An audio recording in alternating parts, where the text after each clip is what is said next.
My name is Liza, and I'm studying kind of glacial retreat on the Eastern Glacier on the southwest face of Mount Baker. I am comparing two methods to measure glacial change.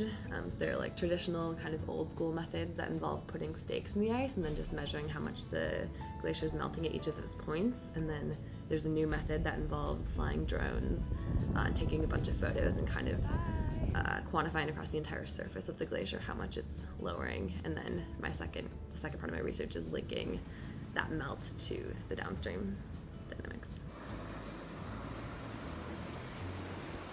So I spent a lot of time this summer walking on the glacier and measuring its melt, and also doing some like downstream measurements to kind of link its retreat to what's happening in the streams down beneath it. It's really beautiful. I think in a lot of ways, like spending time on the glacier this summer, it just feels very like alive and ever changing. It's like a pretty dynamic landscape. It was really cool being out there like spring through fall and seeing that landscape change. So we like started out on skis, like traveling on the glacier, and you couldn't see any of the crevasses, and it was just like a snowy mountain. And then like throughout the summer, like watching all of the cracks open and like the different paths up it change, and watching the snow melt in the valley. And yeah, I think seeing its change through the seasons was like kind of the coolest part of spending time up there.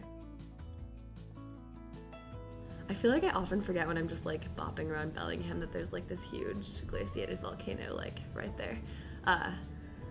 But it's amazing when you can see it, and I love spending as much time as possible up there. And also cool to think about, like there's this huge volcano that people kind of forget about or like don't see every day, but it does like affect us, like where our drinking water is like coming from Lake Whatcom, which is coming from glaciers that are on Mount Baker.